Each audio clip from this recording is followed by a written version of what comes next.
Bienvenue sur la rive sud de la Méditerranée, dans le deuxième plus grand pays du continent africain. Une terre au passé très riche et aux paysages magnifiques.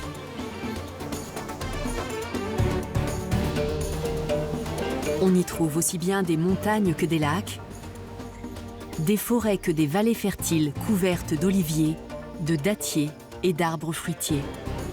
Au sud, il y a le plus grand désert du monde, le Sahara, où vivent les Touaregs. La population est très diverse, avec notamment des tribus berbères qui perpétuent leurs traditions ancestrales. Après plus d'un siècle de colonisation, le pays est devenu indépendant au début des années 1960. Son ascension, alimentée par ses ressources pétrolières, a été longue et chaotique. C'est une nation encore relativement jeune et un trésor méconnu des voyageurs. Des guides et des experts locaux vont nous faire découvrir l'Algérie secrète.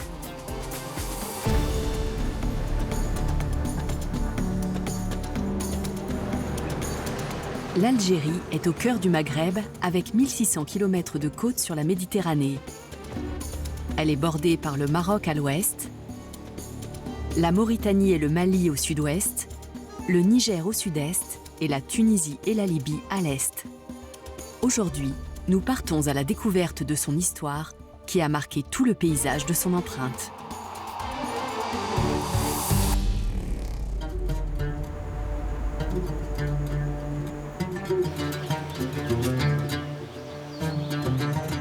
Du 9e siècle avant Jésus-Christ au 4e siècle de notre ère, les Phéniciens puis les Romains ont exploré le bassin méditerranéen pour y faire du commerce. C'est naturellement sur la côte que les premières villes algériennes sont apparues. Notre voyage commencera dans la cité punique de Tipaza et se poursuivra à Oran, où l'influence espagnole et française est palpable. Ensuite, nous traverserons la région agricole de la vallée du Chélif jusqu'à Tlemcen, capitale royale dans l'Antiquité. Puis nous irons vers l'est et l'Aurès, vers les montagnes kabyles et la cité de Timgad. Nous terminerons sur la côte, dans la capitale numide de Sirta, rebaptisée Constantine.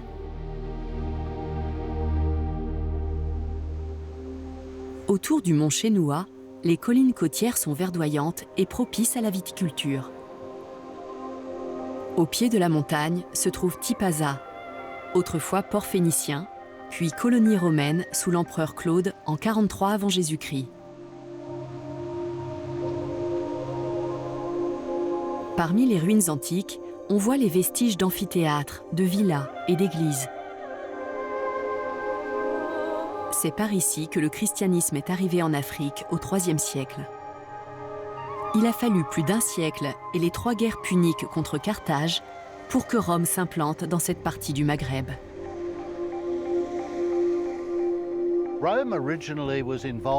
Il y avait une violente lutte de pouvoir entre Rome et Carthage qui s'est jouée sur le sol de l'actuelle Tunisie. C'était un combat à mort entre la République romaine en plein essor et Carthage. Il y a eu 3 grandes guerres, dont la dernière s'est soldée par la défaite et la mise à sac de Carthage en 146 avant Jésus-Christ. Ça a permis à la civilisation romaine de se propager en Afrique du Nord. Les Romains ont occupé les anciens territoires puniques et ont peu à peu avancé vers l'ouest jusqu'à la Numidie, c'est-à-dire l'est de l'Algérie, et plus loin l'actuel Maroc. Ce processus a été graduel et méthodique, parce qu'il y avait déjà un royaume dans la région, celui de Numidie, avec une architecture très importante.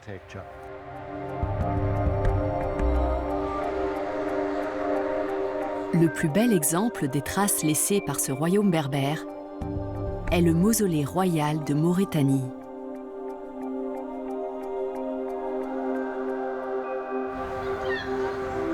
Ce tumulus de pierre est le tombeau du souverain numide Juba II et de son épouse Cléopâtre Sélénée II, la fille de Cléopâtre et de Marc-Antoine.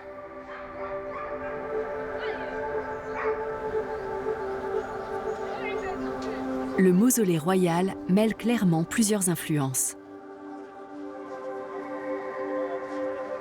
Ce qu'on voit dans l'architecture numide, et surtout dans leurs sites funéraires, c'est la fusion d'idées venues de toute la Méditerranée, des inspirations grecques, hellénistiques, égyptiennes et locales. Il ne s'agit pas de détails copiés ici ou là, mais plutôt d'une incorporation des influences, de l'architecture et de l'art qui est typiquement nord-africaine. Dans ces tombeaux royaux, on a des éléments architecturaux qui ont été repris à d'autres régions du monde méditerranéen, mais qui ont été mélangés pour donner un style unique propre à la Numidie et à l'Afrique du Nord.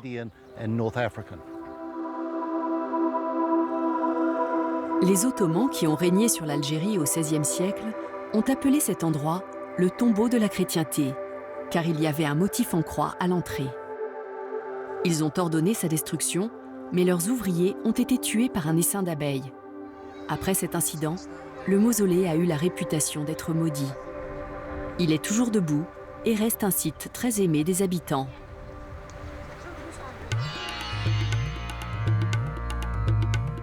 Après Tipaza, notre étape suivante est Oran, à 4 heures de voiture par l'autoroute.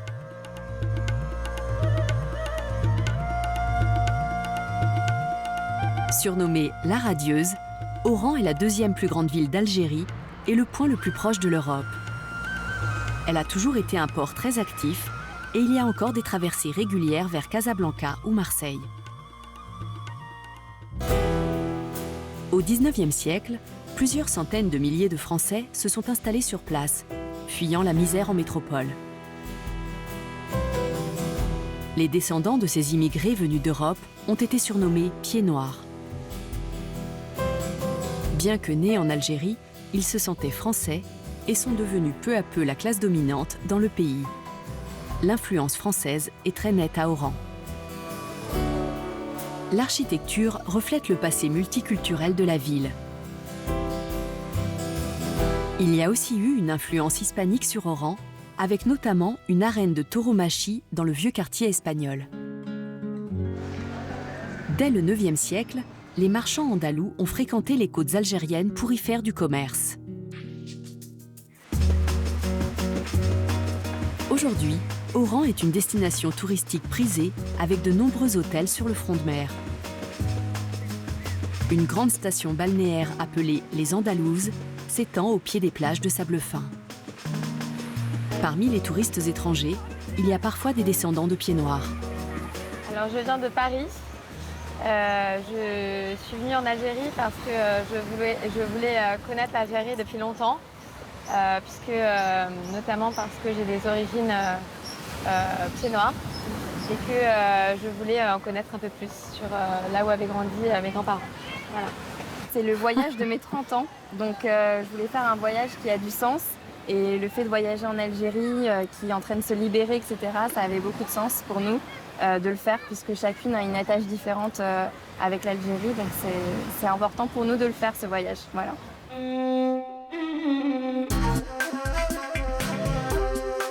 Pour découvrir Oran, la meilleure solution est de faire appel à un habitant, comme Zaki Soufi, guide professionnel.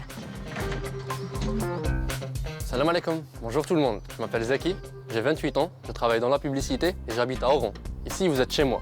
Je me lève tous les matins en regardant la montagne Marjajou et tout le centre-ville. La mer. Aujourd'hui, je vais vous montrer mon Oran. Let's go. Quelle belle journée. De toute façon, à Oran, il fait toujours beau.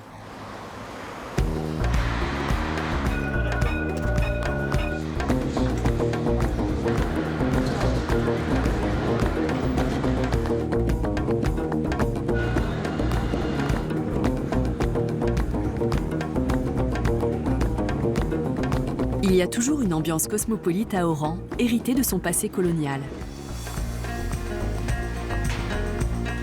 Les colons espagnols et français ont laissé leur empreinte dans le paysage urbain. Un Français célèbre est né et a grandi dans ce quartier.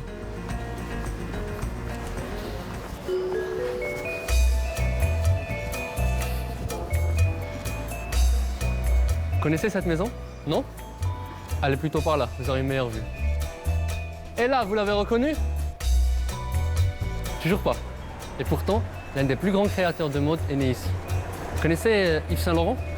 Eh oui, Yves Saint Laurent était oranais.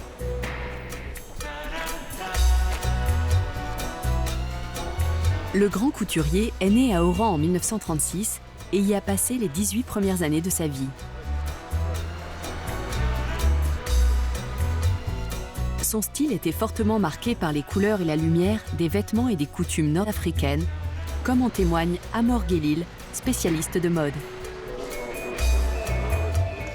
L'Algérie, déjà, est un pays qui possède une culture vestimentaire extraordinaire, un savoir-faire magnifique.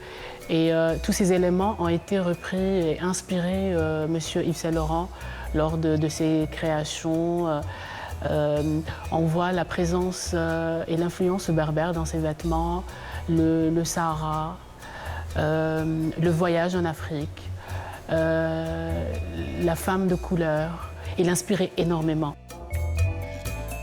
Dans le quartier, Zaki interroge un habitant sur le célèbre couturier français. Il a grandi avec ma mère, les sœurs de ma mère. وكانوا les anciens تاع الكارتي هنايا. Oui. كلمات والله غالب ماشي يعرفوا l'histoire. Chaque 5 ans, 4 ans, 6 ans, يجي يضرب طله ويروح. Oui. كان يجي نوكولين تيجي avec sa canne. Oui. Cheveux gris. Oui. Yves Saint Laurent revenait souvent ici, même plus tard après avoir quitté l'Algérie. Il revenait souvent ici pour prendre des nouvelles de ses anciens voisins et ses amis d'enfance. Voilà. Zaki nous emmène en centre-ville jusqu'à l'ancienne place d'Armes. Ici, nous sommes à la place 1er novembre, la plus grande place d'Oran. Aujourd'hui, elle s'appelle la place 1er novembre, en commémoration des 1er novembre 1954, la date du déclenchement de la révolution algérienne. Mais avant, ça s'appelait la place d'Armes. Où on voit en haut une statue faite par les Français à l'époque de la colonisation française qui représente une victoire. Et en bas, nous avons notre victoire à nous, l'émir Abdelkader. L'émir Abdelkader a été le plus grand héros nationaliste d'Algérie. À partir de 1839, il s'est battu contre l'armée française dans l'ouest du pays. Ces combats ont inspiré le mouvement indépendantiste du XXe siècle. L'Opéra d'Oran, édifié en 1908, illustre parfaitement le style de l'architecture coloniale française. Zaki fait un détour par le marché de Médina Djida, dans une partie de la ville encore très baignée par les traditions.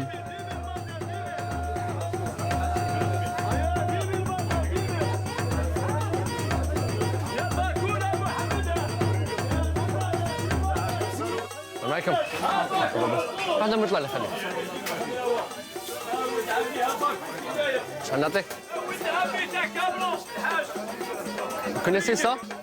On appelle ça motla. C'est un pain typiquement algérien et très connu dans l'Ouest. C'est très chaud et tellement bon.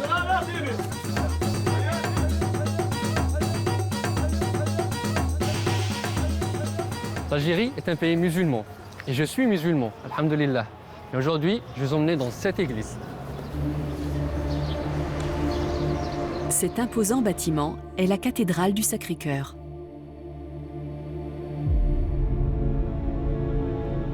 Achevée en 1913 dans un style romano-byzantin, elle a été un bâtiment religieux jusqu'en 1984, date à laquelle elle a changé d'affectation.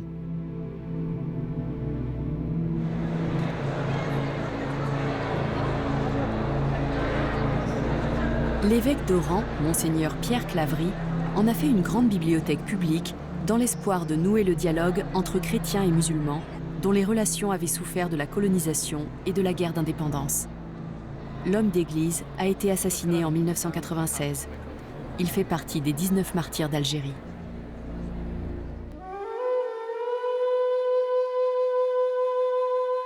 L'histoire oranaise a été très marquée par les invasions successives.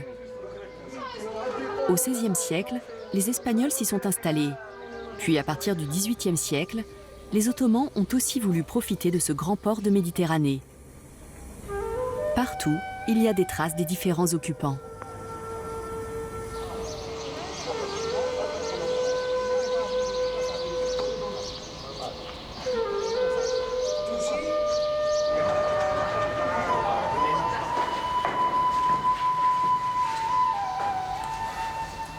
On est dans les bains turcs, dans le quartier de Sidi El Houari. Cette salle servait de salle d'attente pour accéder au bain, et je pense avoir quelques informations sur lui. Alors selon le guide Oran, Les bains turcs ont été construits en 1708 par le bey Bouchlaghem, à l'époque de la domination ottomane. Ces bains servaient d'annexe à la mosquée du quartier.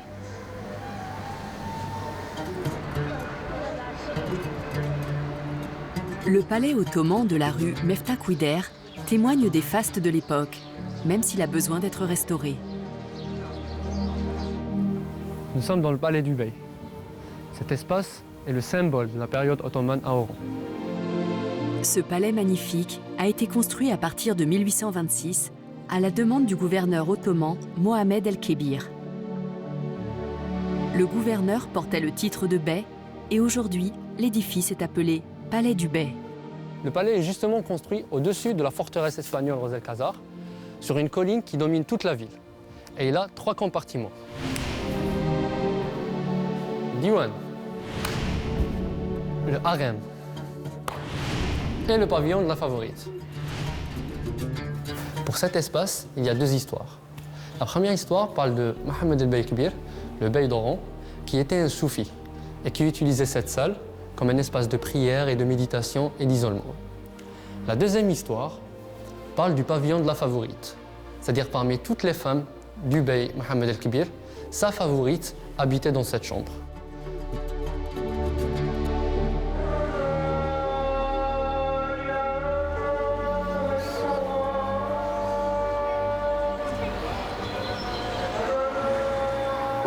C'est très calme ici.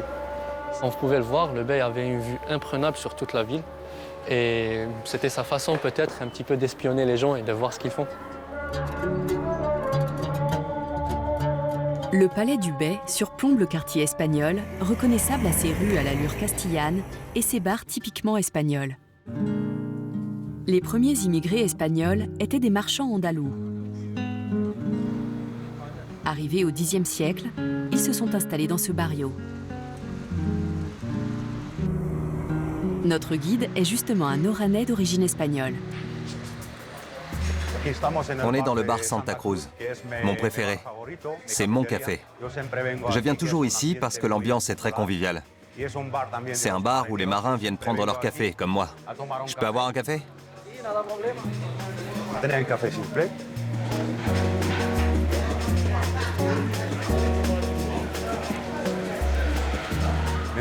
Je m'appelle Rachid Meadji. Je suis né ici, dans ce quartier. C'est la partie espagnole de la ville d'Oran. Je parle espagnol. C'est normal pour moi, c'est ma deuxième langue. Je parle espagnol et arabe. On est tous algériens. Mais ici, la culture est espagnole. C'est un mélange. Un métissage entre l'Afrique du Nord et la côte espagnole. Les Espagnols arrivés au milieu du XIXe siècle étaient souvent des ouvriers agricoles qui avaient perdu leur travail sur leur terre natale à cause de la mécanisation de la révolution industrielle. Guy Bonifacio est un descendant de ces pieds-noirs espagnols. Ses grands-parents se sont installés à Oran dans les années 1860 et sa famille y est toujours. Mon grand-père était musicien. Il jouait du violon. Et il jouait dans des fêtes. Fiesta, musicien professionnel de violon. Ma mère pianiste, elle jouait dans le cinéma muet.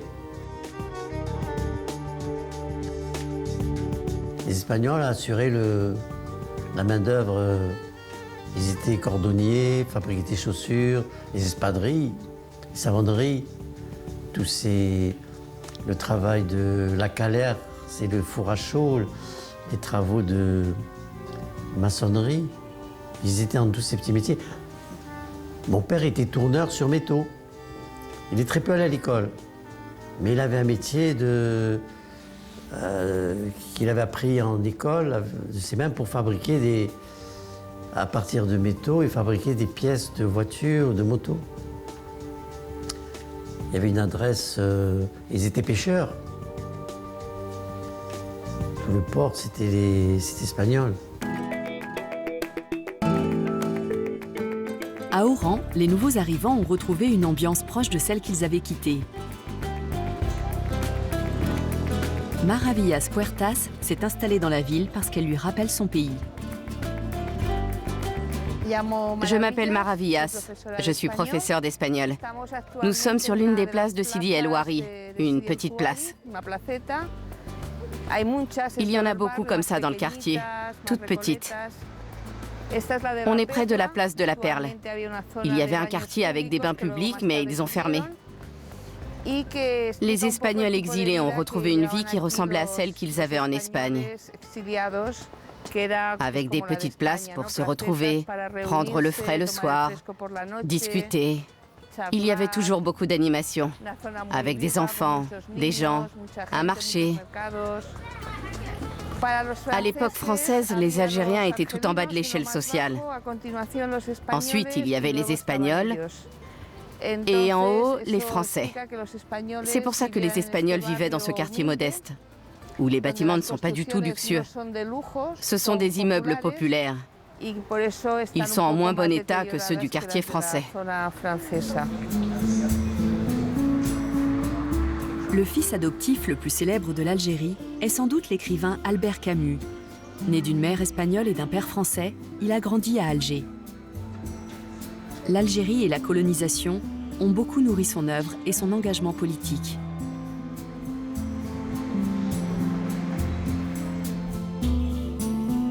C'est à Oran qu'il a écrit La Peste, l'un de ses romans les plus célèbres.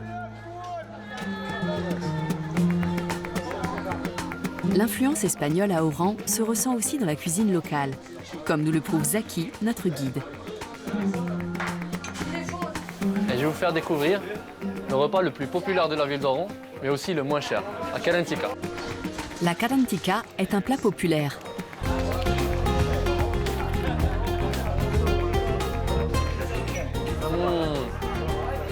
Toujours aussi bon, parfait. La kalantika, en fait, est un plat espagnol, à la base. La légende dit qu'il a été inventé dans le fort de Santa Cruz, à l'époque espagnole. Donc il y avait les militaires espagnols, il y avait une pénurie de repas. Le cuisinier du fort n'avait que du pois chiche. Donc il a inventé ce repas à base de pois chiche. Et il a fait attendre les gens les militaires pendant des heures et des heures et des heures. Et la légende dit que plus les militaires s'impatientaient pour manger, et plus il leur disait qu'il faut attendre parce qu'ils se mangent chaud. Donc il disait caliente, caliente. Et le nom, à la base, c'est caliente, qui est devenu kalantika à Oran.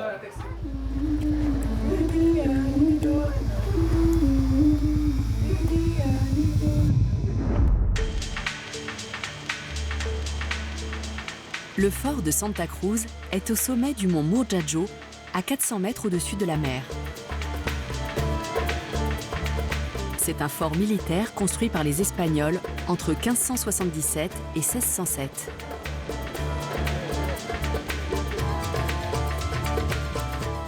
Il y en a tout autour du château. Radia Bourbia est architecte conservatrice du patrimoine. Un vieux dicton dit qu'avec Oran, les Espagnols ont échangé des montagnes d'or contre des montagnes de cailloux. Ils voulaient absolument s'emparer de la ville. Et ils ont bâti tout un système de fortification, comme ce fort qui est en forme d'étoile. Oui, je vois. Il y a des angles pointus pour ne pas être touché par les tirs de canon. Et ce château surplombe d'autres châteaux. D'accord.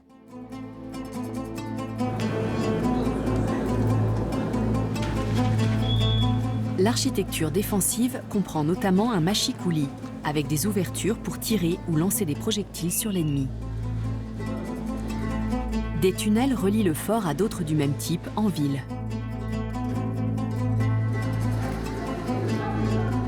L'eau de pluie était récupérée et stockée dans un réservoir, ce qui, en cas de siège, permettait aux soldats de survivre plusieurs mois dans le fort. Les officiers logeaient dans le château principal. Comme il est en hauteur, il permet de surveiller la ville et les environs pour repérer les attaques.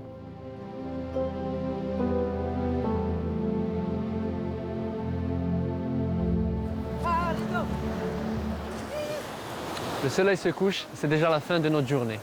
J'espère que vous avez aimé ce que vous avez vu. En tout cas, j'ai essayé de vous montrer un petit bout de ce qui est Mont Oran. Si vous voulez voir Oran en entier, il faut venir ici, croyez-moi, ça en vaut le détour. Salam. Ah, mais il reste une dernière chose à faire. Vous ne pouvez pas venir à Oran sans goûter à la Méditerranée.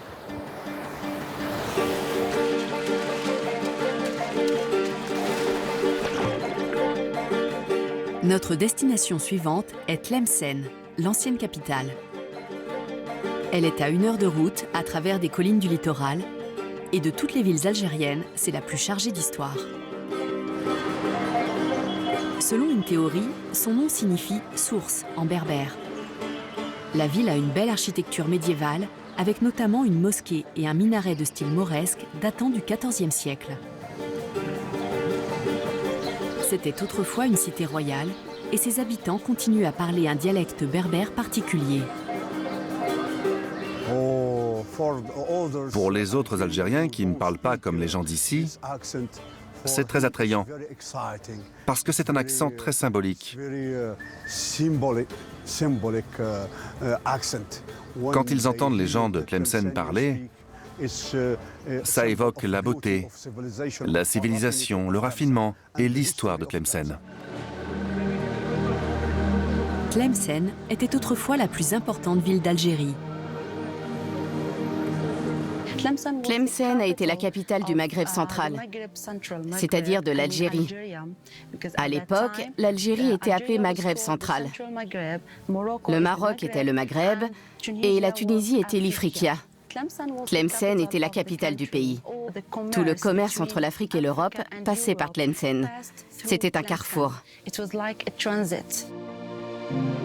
Comme c'était un point stratégique pour le commerce, Tlemcen est devenue la cible des dynasties qui se battaient pour la domination de l'Afrique du Nord au Moyen Âge. La dynastie berbère des Zianides a transformé Tlemcen en une cité royale magnifique. Quand les Zianides ont établi leur dynastie, ils ont bâti le château qu'on appelle Palais El Méchoir. Le palais El Méchoir a été édifié en 1248. Son nom signifie « le lieu du conseil ». C'est un complexe palatial avec une impressionnante citadelle où se réunissaient les ministres royaux. C'était la résidence du souverain zianide Yagmorasen Ibn Ziyan qui a transformé la citadelle en palais au début du XIVe siècle. La résidence royale est au cœur des fortifications. Il y avait 4 bâtiments et celui-ci était réservé au roi. Par le jardin agrémenté d'une fontaine, on accédait au diwan, la salle du conseil, et au harem à l'étage.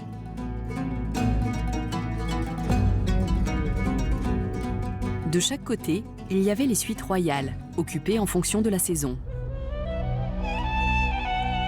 La suite hivernale est en pierre et celle d'été en marbre, pour être plus fraîche.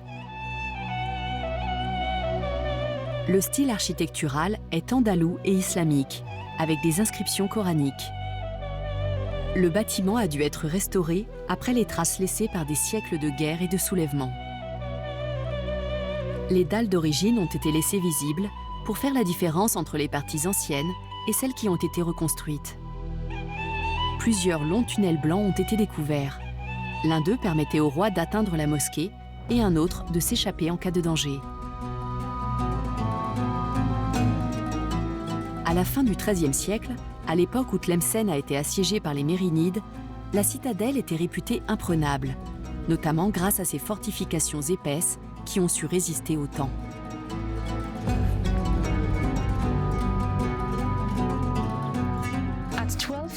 En 1299, le sultan mérénide, Abou Yacoub Youssouf, a voulu conquérir la ville de Tlemcen. Il est venu jusqu'à la citadelle, qui était en dehors de la ville, et il a installé son camp militaire.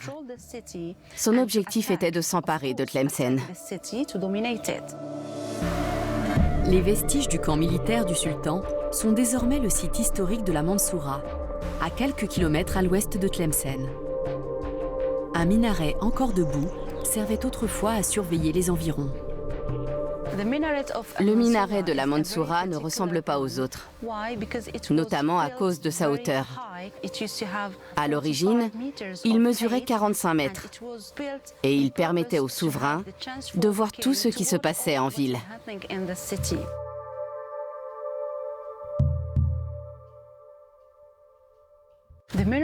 Il était richement décoré, avec de belles ornementations et des colonnes de différentes couleurs. Chaque couleur a un sens symbolique dans l'islam. Le sultan espérait remporter rapidement la victoire, mais le siège s'est éternisé et il a dû faire construire une autre citadelle. Après la construction de ces deux bâtiments, la Mansoura est devenue une vraie ville entourée par une grande enceinte qui comptait 88 tours. Ensuite, une grande mosquée a été construite. Elle s'élevait autrefois dans cette cour. Sa présence a transformé la citadelle militaire en véritable ville. L'entrée de la mosquée était à un endroit inhabituel. La particularité de ce minaret, c'est qu'il abrite aussi l'entrée principale de la mosquée. On doit passer par le minaret. Dans les mosquées ordinaires, le minaret et la porte d'entrée sont à des endroits différents, alors qu'à la Mansoura, le minaret est aussi l'entrée de la mosquée. C'était une grande ville. Ils l'ont construite pour y vivre. D'ailleurs, à l'époque, il y avait deux villes distinctes. La première est la Mansoura, entourée par cette enceinte, et la seconde est la ville d'origine de Tlemcen, avec le palais El Meshwar et une enceinte qui va jusqu'à Agadir. La citadelle a été baptisée El Mansoura, qui signifie la victorieuse en arabe. Mais le sultan Abou Yacoub Youssouf n'a jamais réussi à faire tomber Tlemcen malgré tous ses efforts. Il a fini par renoncer en 1307. Le siège a duré 8 ans. Pendant tout ce temps, le sultan a essayé de prendre le contrôle de la ville de Tlemcen, mais il n'a pas réussi. Et après 8 années de tentatives, les envahisseurs sont rentrés chez eux, au Maroc. Nous quittons Tlemcen pour nous diriger vers l'Aurès, le massif montagneux qui s'élève dans l'est de l'Algérie, pour explorer la cité romaine de Timgad, dans la province de Batna.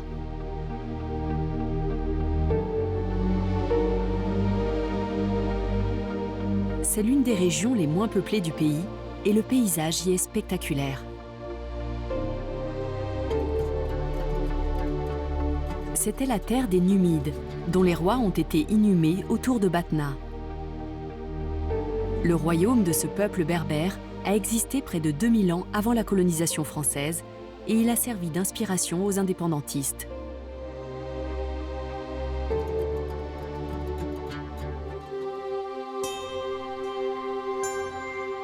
Dans les plaines de Batna, au pied des sommets de l'Aurès, il y a aussi les vestiges d'une cité romaine, si bien conservée qu'on la surnomme la Pompéi d'Algérie.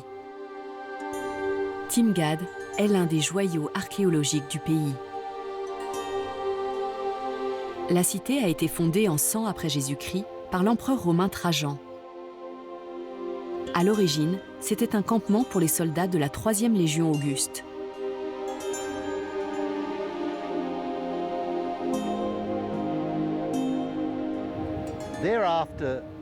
Ensuite, toute la région a prospéré grâce à la fertilité des hauts plateaux, notamment pour la culture du blé. Plus tard, l'huile d'olive est devenue l'une des principales ressources de l'économie locale. L'emplacement de Timgad est marqué par son arc de triomphe, qui rend hommage à plusieurs divinités. L'archéologue Kader Ben Salah connaît le site par cœur. On a deux inscriptions importantes donc, qui sont encore sur place in situ, où on a l'inscription dédiée à l'acte Concordia et l'autre au dieu Mars, donc au dieu de la guerre. Et c'est comme si, quelque part, on voulait dire que si vous voulez venir dans cette ville avec la paix, vous serez les bienvenus. Mais par contre, si vous venez avec des idées belliqueuses, vous aurez donc ce qui vous attendra, vous saurez ce qui vous attendra. Quand on avance sur la Grande Rue, on a une vue à couper le souffle de toute la cité, illustration des préceptes romains en matière d'urbanisme. Le plan de la cité est un carré parfait, composé de 111 pâtés d'habitations et de bâtiments publics. La cité est traversée par 2 voies principales perpendiculaires.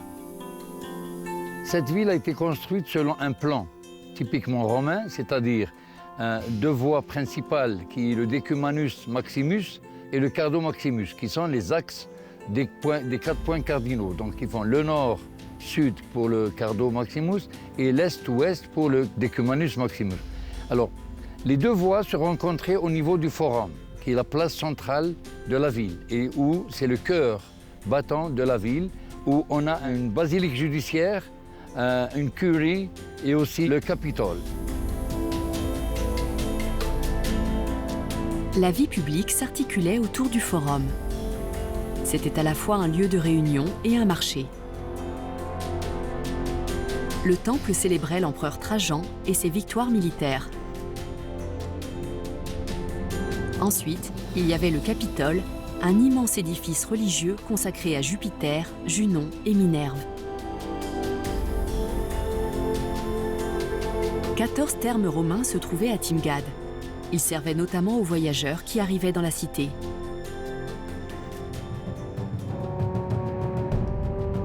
L'amphithéâtre a été construit à flanc de colline. Plus petit que ses homologues romains dans le reste de l'Empire, il pouvait toutefois accueillir 3500 spectateurs.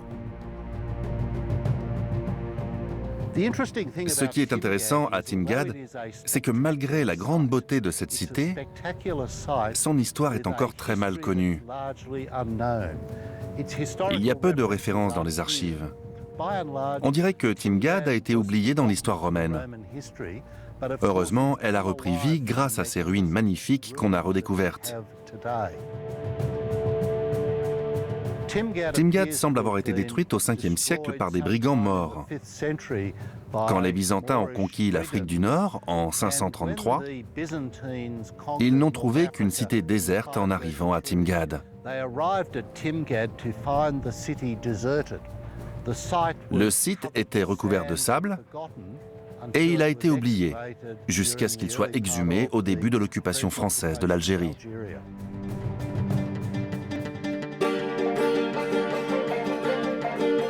Notre destination suivante est Béjaïa. Il faut rouler 3 heures à travers le magnifique paysage de Kabylie.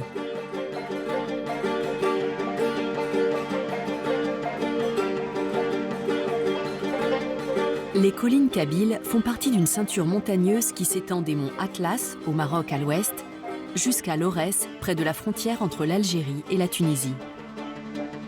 La ville portuaire de Béjaïa est la capitale de la Kabylie. Elle est très industrialisée, mais la côte offre aussi des panoramas naturels impressionnants. Depuis des siècles, cette terre est chargée de sens pour les Berbères. Elle est souvent évoquée dans leur littérature. Cela reste vrai pour les poètes contemporains comme Assad Mamed.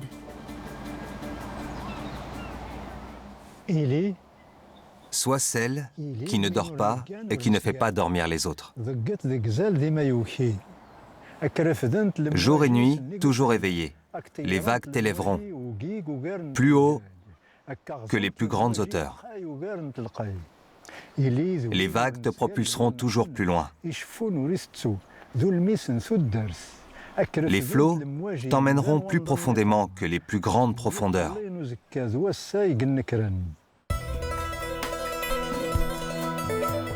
La Kabylie est la terre ancestrale des Berbères, le groupe ethnique autochtone de l'Afrique du Nord.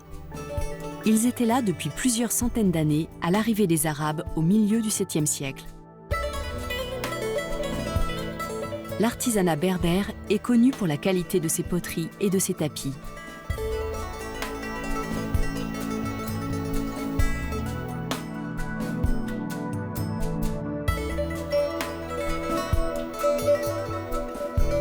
Les costumes traditionnels ont été influencés par la présence arabe, mais ils restent fidèles à leurs origines berbères. Ils ont toujours eu des couleurs vives, avec de nombreuses ornementations typiques de la région.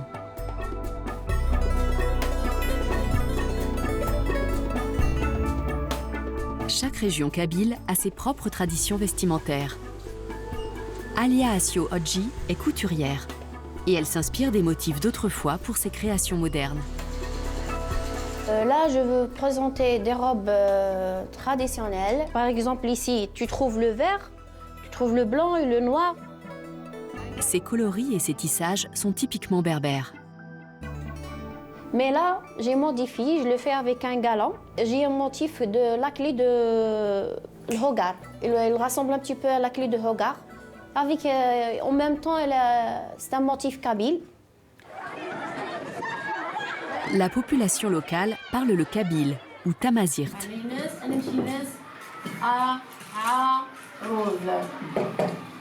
Cette langue berbère a de moins en moins de locuteurs, mais elle est toujours enseignée dans les écoles.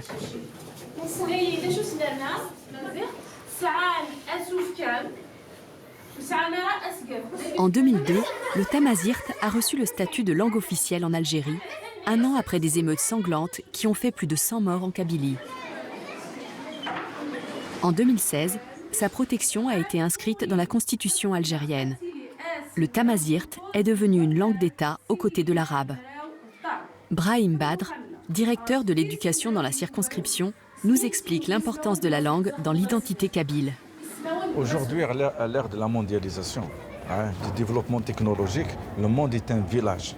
Donc il ne sert à rien de cacher son identité ou de la dissimuler. Donc il vaut mieux aller droit au but et rattraper le retard qu'on a déjà perdu, surtout concernant l'identité de la personne. Donc là, aller droit au but, notamment dans le système scolaire, c'est commencer l'enseignement, la scolarisation de l'enfant par la langue maternelle, c'est déjà un grand pas. C'est déjà un grand pas parce que chez nous, malheureusement, l'élève, aussi bien qu'il soit dans la région berbérophone ou arabophone, il commence la scolarisation par une langue étrangère à lui.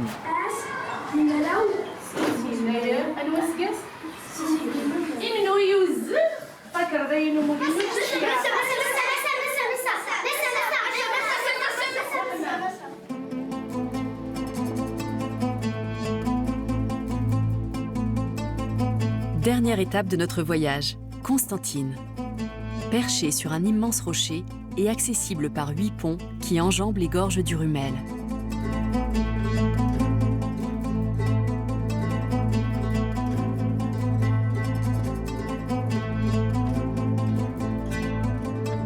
Cette ville bouillonnante est la 3e du pays et elle compte environ 450 000 habitants.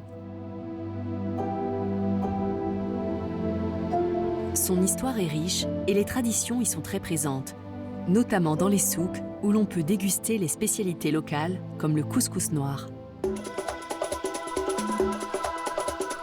On l'appelle mzayet. Le restaurateur Benachour Bey nous en dit un peu plus sur cette spécialité de Constantine. Le couscous noir, c'est un couscous qui est typiquement constantinois. Et notamment, c'est la façon de cuisiner, on peut le trouver dans d'autres régions. Mais la façon de le cuisiner à Constantine est un peu spéciale. C'est un couscous qu'on a hérité, cet art culinaire, à travers nos ancêtres. Et on est très fiers de transmettre de génération en génération cet art culinaire. Et le couscous, il est fait en fait à base du blé. Et qu'on le met retendre pendant un bon bout de temps, jusqu'à ce qu'il aboutisse vers cette couleur qui est assez noire. Le mzayet se prépare avec du blé qui a fermenté pendant plusieurs années dans une fosse appelée matmour.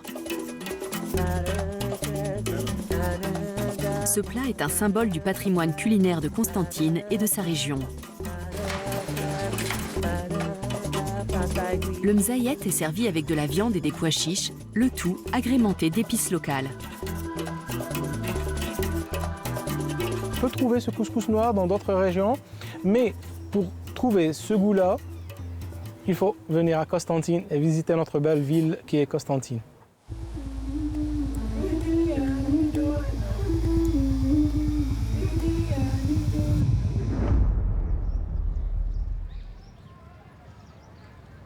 La mosquée Émir Abdelkader est la plus ancienne de la ville. Les habitants la considèrent comme le Taj Mahal de Constantine. Elle a été inaugurée en 1994. Elle a une architecture de style arabo-musulman et peut accueillir 15 000 fidèles dans ses 2 salles de prière.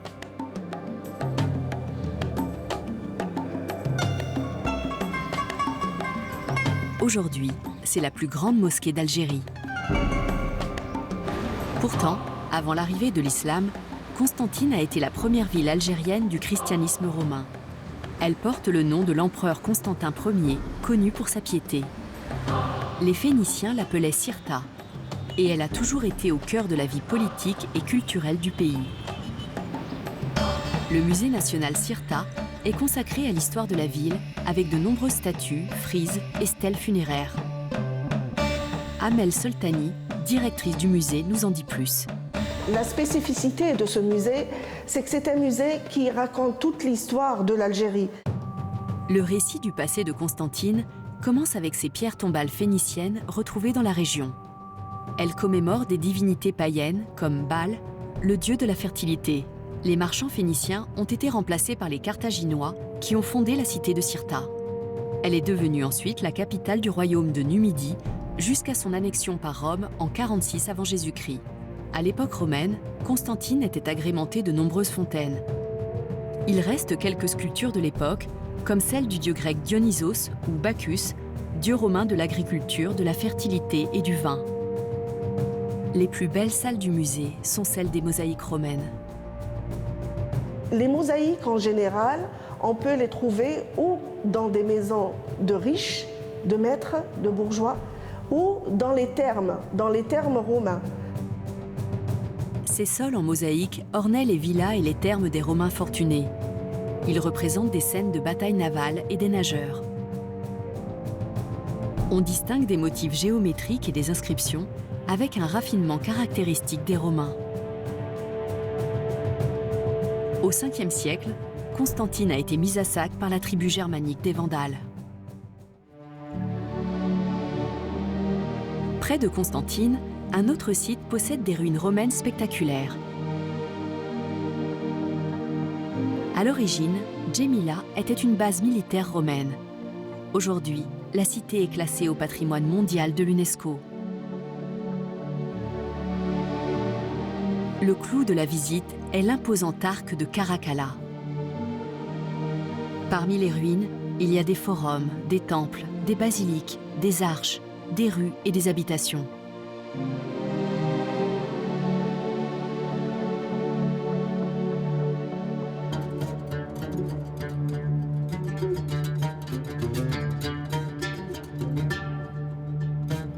Djémila reste l'un des meilleurs exemples de la manière dont les Romains ont su adapter leur architecture à des reliefs montagneux. La cité est en hauteur, entourée des collines de la chaîne de l'Atlas, à une altitude de 900 mètres.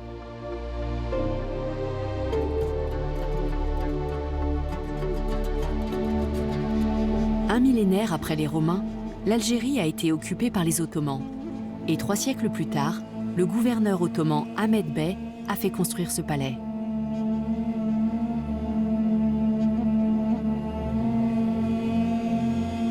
On y trouve un harem qui surplombe une série de cours intérieures, entourées d'arcades couvertes de carreaux de faïence.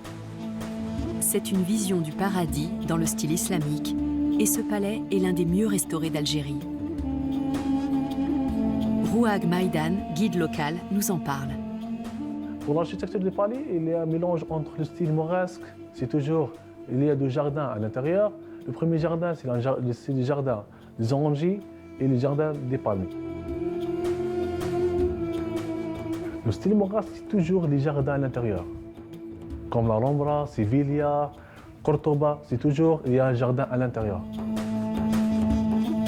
La construction du palais a coïncidé avec le siège d'Alger par les troupes françaises. L'armée a avancé vers l'est et Ahmed Bey s'est battu pour défendre Constantine. Il a été vaincu et contraint de fuir son palais après n'y avoir vécu que 2 ans. Constantine a été prise en 1837, mais Ahmed Bey ne s'est rendu qu'en 1848, l'année où l'émir Abdelkader a dû abandonner le combat contre la France à l'ouest du pays. Après l'indépendance en 1962, l'armée algérienne a fait du palais son quartier général. L'histoire de Constantine, comme celle de l'Algérie, est faite de conquêtes, de batailles et d'occupations successives.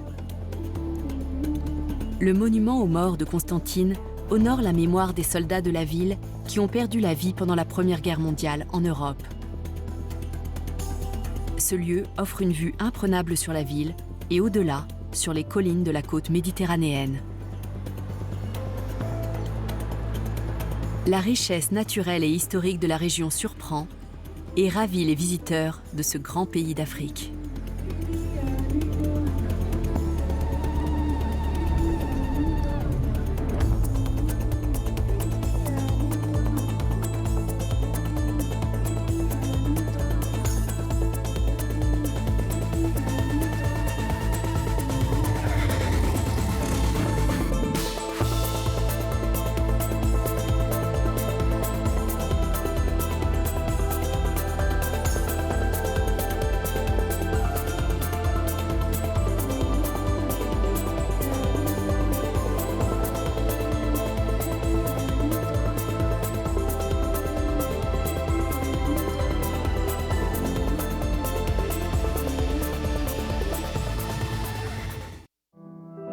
Le monde est une sphère à géométrie variable.